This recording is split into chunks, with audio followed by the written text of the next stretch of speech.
What do you really have control over? Is it your environment? Is it your thoughts and beliefs? Or perhaps your emotions and feelings? How about your actions? Or perhaps the outcomes you get?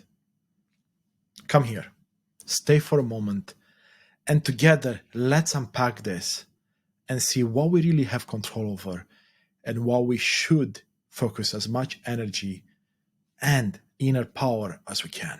There's a belief that if you have a great mindset, or copy a great mindset, or even mimic a great mindset, you will be able to be successful in life. And there's no doubt it will work for some of us. And why is it the case?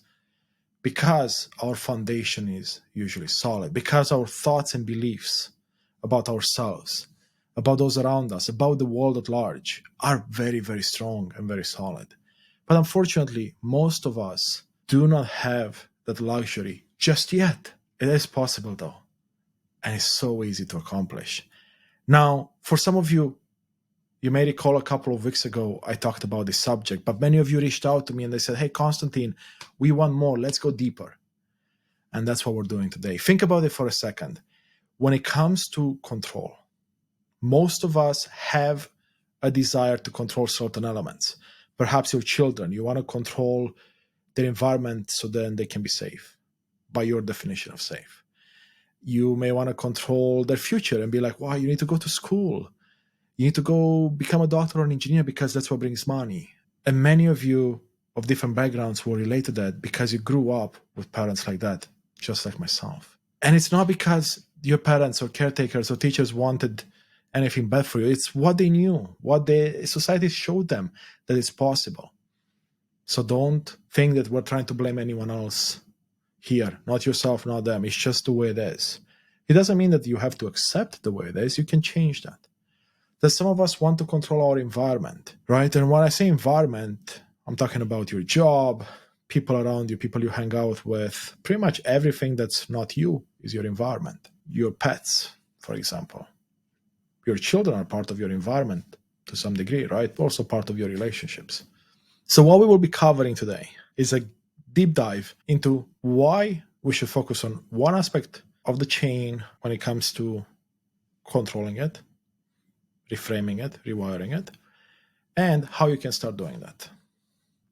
Now, before we jump into that, let me tell you more about myself. For those of you that don't know me yet, I am Constantin Morun, a neuroencoding and transformational growth specialist. My own journey overcoming a lifelong battle with depression, anxiety, burnout, and the 10 thieves of our dreams, procrastination, hesitation, fear of failure, fear of success, fear of rejection, imposter syndrome, self-loathing, self-doubt, stress, and overwhelm forms a cornerstone of my 2+ decades in personal and professional development. The first-hand experience has deeply shaped my approach to empowering others, empowering you. In my diverse career, I've held numerous leadership and change roles within the corporate and coaching worlds. Combined with my degree in mathematics and expertise as a licensed neuroencoding specialist, I bring to the table a unique blend of practical life strategies and neuropsychological insights. Having guided countless individuals on similar paths, my mission is simply to empower and guide you on discovering your why, rewiring your brain, and overcoming limiting beliefs to unlock your full potential. As someone who is still on this transformative journey, I warmly invite you to join me in this process of growth and self-discovery. You will not regret it. Now, together, let's embark on a beautiful transformative journey to break free from the barriers that hold us back, from the boxes that society put around us, from the boxes we put around ourselves, stepping into a life filled with purpose, fulfillment, abundance, and joy. So let's start with a story from my own life, because that's the life I know best, of how by tackling one aspect of ourselves, you can truly make progress. You won't realize it until it shows up again in your life, and then you're like, wow, I can't believe this happened. Now, before I tell you the story, I want to preface with this, because some of you may be like, well, what are you talking about? I mentioned environment, I mentioned thoughts and beliefs, I mentioned feelings and emotions, I mentioned actions, and I mentioned outcomes. Those are 5 things, right? And this is how it goes. So this is my hand here, right? So let's start from here. This is your environment, right? Everything that goes on around you. Now, your environment will do what? Will have an influence on you. But what does it influence usually? First and foremost is your thoughts and beliefs. So you have a belief about yourself, about others, about the world at large because of your environment. Maybe you grew up and you were bullied and you were made to feel less than. Then what happens?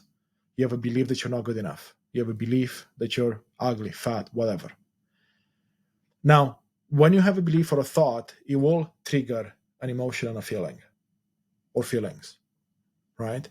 And then from that, you will trigger actions. And not taking or not doing anything is also an action. It's just an inaction. And then your outcomes will come right after. So if we put out my hand down here for a second, if I want better outcomes, I need better actions. If I want better actions, I need better emotions and feelings. And if I want better emotions and feelings, I need better thoughts and beliefs, which we talked about is influenced by our environment. And I asked the question at the beginning, what can you control? And the only thing you can really, truly control 100% is this one, your thoughts and beliefs. You have some control over your environment, who you hang out with, what job you take, things of that nature. You have some control over your emotions and feelings, but we know that when we are at our lowest, we can't do much. I know when I was depressed and suicidal, it didn't matter how hard I tried to not feel that, I couldn't, right? Because I got too deep.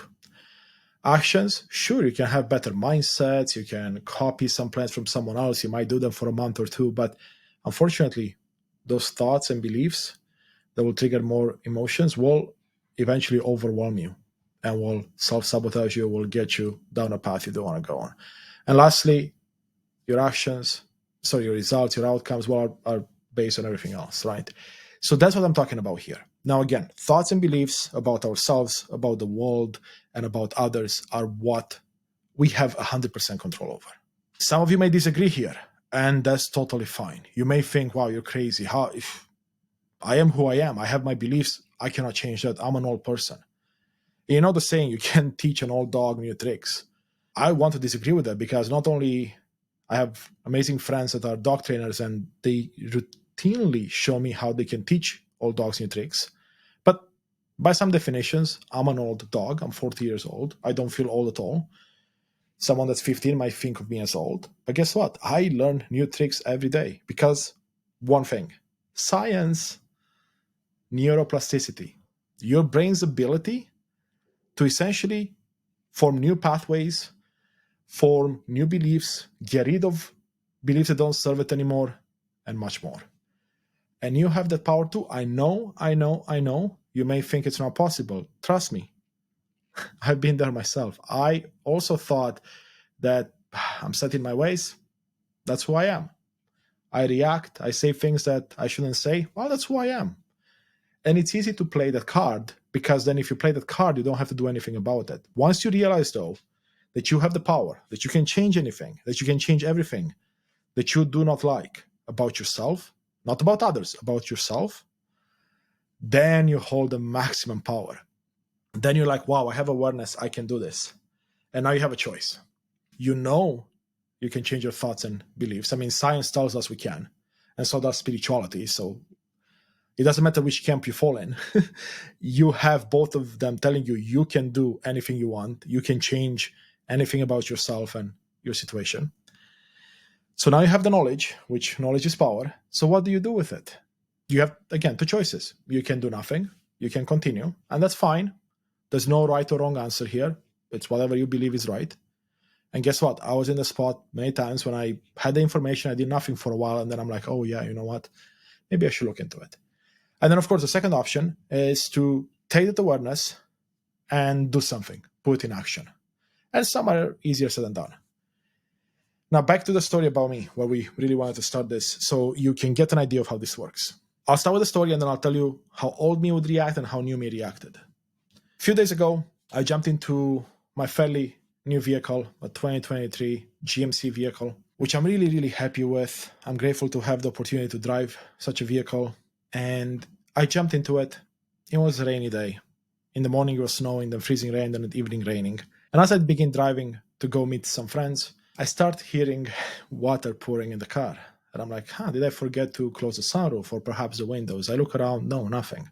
I can't really tell where the water is coming from. Sure enough, a couple of minutes later, as I get to stop at the stoplight, water starts pouring out of pretty much every orifice in the upper half of the car, through the vents, through my console in the middle of the car. And I was like, wow, I can't believe this is happening.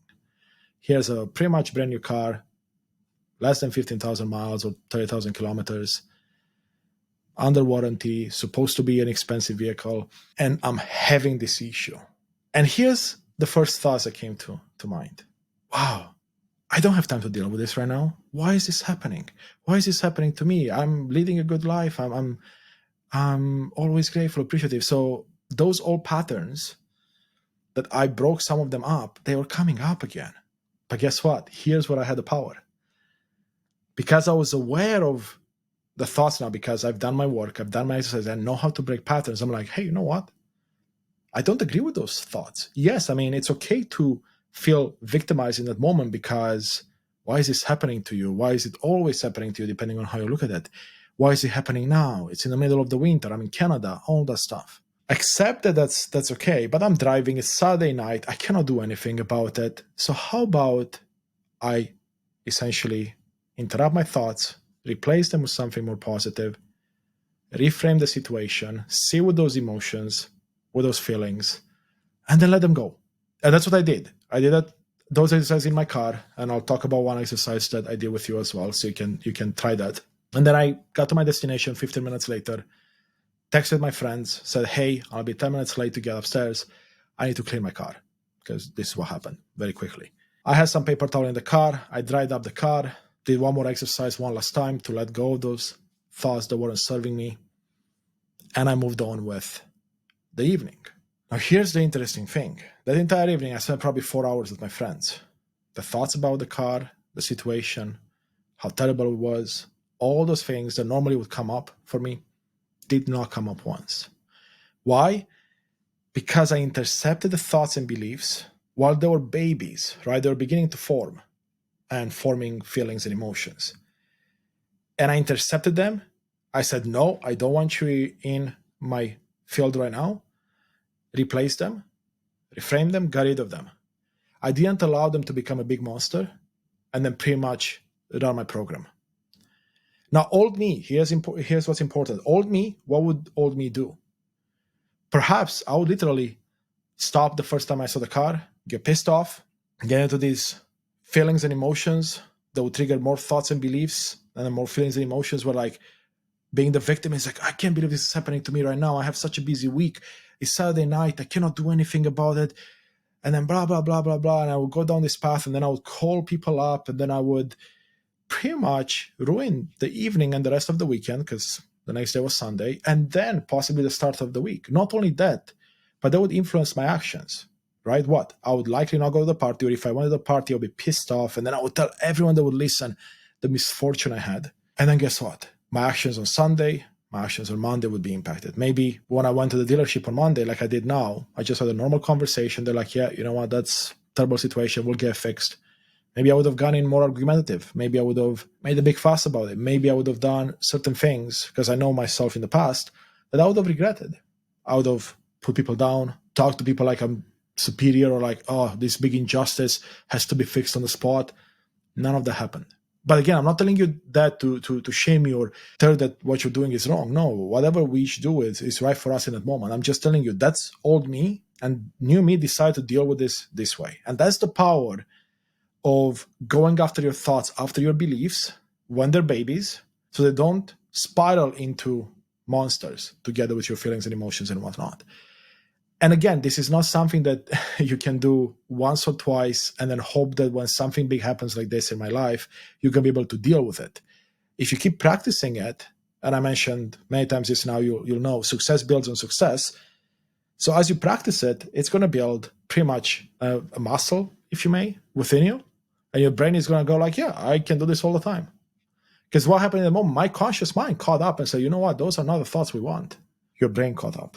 So anyway, now that you understand the power of this, and I have countless stories from my life and those that I have the pleasure and gratitude and appreciation to coach and mentor and people in my life of similar situations. And honestly, when I sat with that and I was like, wow, how far I've come.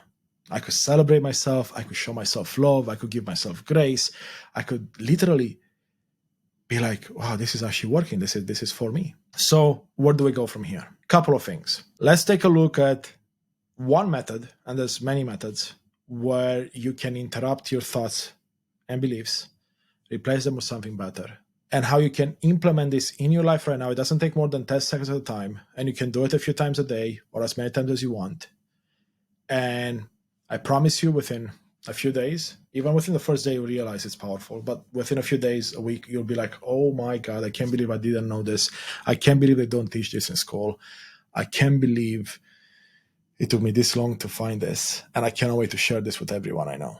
So it goes something like this, the method. But before I'll tell you about the method, I want to ask you a question. Let's say you're sitting down watching TV, and then you remember and you have a thought that you need to go to the kitchen to find a pen and a piece of paper to write a note down as a reminder for your partner, for yourself, for your roommates.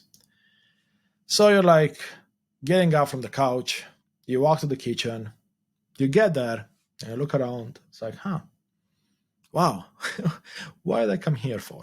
And you scratch your head and you're like, I don't remember. Now tell me, does it happen to you? Everyone I ask this question, they say, yes, it happens all the time. Now let me tell you something. You're not broken. No. That's by design. You see, your brain, in that moment, what happens is that when you physically get yourself up, you create a pattern interrupt. In psychology, essentially, it's called a scotoma. So you create a vacuum in your brain that got filled in by other thoughts or beliefs. So that means you stood up, you did something physical, and you walked away because you stopped thinking about that. The vacuum got created, got replaced by something else. That's why you forgot by the time you got to your destination. Now, keep in mind, this is automatic, on autopilot, if you may. So if it can be done automatic, that means it can also be done by choice. Oh, okay. So what does it mean? You have a thought come up. You become aware of the thought and belief. And that's the first step. Awareness is half the battle. You become aware of it, and you can do a quick check. Is this thought helping me in this moment? Is it a thought that I actually agree with or I want? Let's say a thought comes up after I finish a recording like this, and the thought is like, I can't believe I forgot to mention that. Well, that's not actually a thought I want to entertain, because I know that what happens next, if I entertain the thought, I can't believe I forgot to do this, that will turn into an emotion and a feeling of not being good enough, of always being forgetful. And then that could then turn into another thought and belief of how I'm not good enough. And then the cycle repeats, and I'll start beating myself up, and I go down a path where it's going to be a lot of negativity. So I know that because I know myself, and you know you. Okay. So then I want to interrupt this thought. If I'm sitting down because I'm working, or maybe I'm in a meeting, or somewhere safe where I can essentially remove myself, all I do literally is I physically remove myself from the space. So I stand up, walk away, I create the scotoma, the vacuum, and now I have an opportunity to replace it with better things. But before you replace it, here's what I do. And for those listening, it's about taking a deep breath in and putting a big smile on your face. You see, for those watching, you see my big smile. And I'll explain in a second why. And then what I do is I celebrate. And what I do is I say, yes, Constantin, pumping my chest. Yes. I get happy. Yes, we caught ourselves. I'm not celebrating anything else. I'm celebrating the fact that I caught a thought or a belief that I don't agree with, that I don't want in my life, and I'm interrupting it. I'm replacing it. And now you have the opportunity to replace it with something else. So what could be a true statement there? Not something that's made up, a true statement that's positive. So I forgot to say something. I could look like, wow, but we shared so much important information. We have a chance now to share this new thing. Next time, put it in the comments, put it in the description, you name it. Right? So I'm reframing how I'm looking at the situation. How this is happening for me, not to me. Same as the example with the car. Now, why am I taking a deep breath in? Why am I smiling? Why am I celebrating? Well, if you think about taking a deep breath in, that helps with the reset, right? Because you're bringing in new energy and essentially letting go of other energy, if you want to think of it that way. But also, it forces you to stop and do something. Now, the smiling, the celebration, it will put you momentarily in a good state, because when you smile, you cannot also be upset at the same time. Sure, next second or 2 seconds, you can be upset again. But in that moment, it puts you in a good state. And guess what happens? Good hormones get released, like dopamine. And your brain is going to go like, you know what? I like that. Let's do more of it. What's more? Interrupting thought patterns that we don't like. Interrupting belief patterns that we don't like. Oh, right? So that's the exercise. Trust me, it's going to change your life. I'm sure it changed my life because I know it, and the life of so many people. And pretty much every client I've ever had that took this seriously and did it, which is pretty much everyone, has seen amazing results. Now, there are, as I said, many other exercises, because in my story, I was driving. Can I literally remove myself? I mean, I could have pulled over where it was safe to pull over, get out of the car, walk a bit, have the same reaction. But there are things you can do well when you can't really remove yourself, right? Taking a deep breath in can work as a reset for some people, right? So you can try that. You can yell, which is what I did in the car, right? So letting out those emotions, letting out everything. And that forces a shift, right? Because you're like doing something that takes you out of the thought, right? There are many other things. Now, anyway, if you want to have someone in your life that can help you find these thought patterns and these limiting beliefs and help you reframe them and help you change them to positive ones and help you give you more tools like this one I just shared, well, go find yourself a coach or a mentor, someone like myself. And if you feel a pull to work with me, shoot me an email at Constantin@unleashthyself.com. It'll be in the description below as well. And let's jump on a complimentary half-an-hour call. We'll take a look at where you are, where you want to be, and how we can get you there. It's all about outcomes. Anyway, back to our beautiful episode. Let's do a quick recap. Your environment impacts your thoughts and beliefs, your emotions and feelings, your actions, and then outcomes. You can control parts in all 5 categories, but the one category you have full control over is your thoughts and beliefs. So start there. I gave you an exercise on how to do it. And of course, there are other things you can do. Now, one last thing I want to share on this topic is that even though we went from environment to thoughts and beliefs, to emotions and feelings, to actions, to outcomes, every single aspect of this is interconnected, meaning that as you have a thought or a belief come up, you will trigger an emotion or a feeling. It could be good or bad for you, whatever you feel. But then that's almost like a chain reaction, right? So not only will it trigger actions at some point, but it can also trigger more thoughts and beliefs.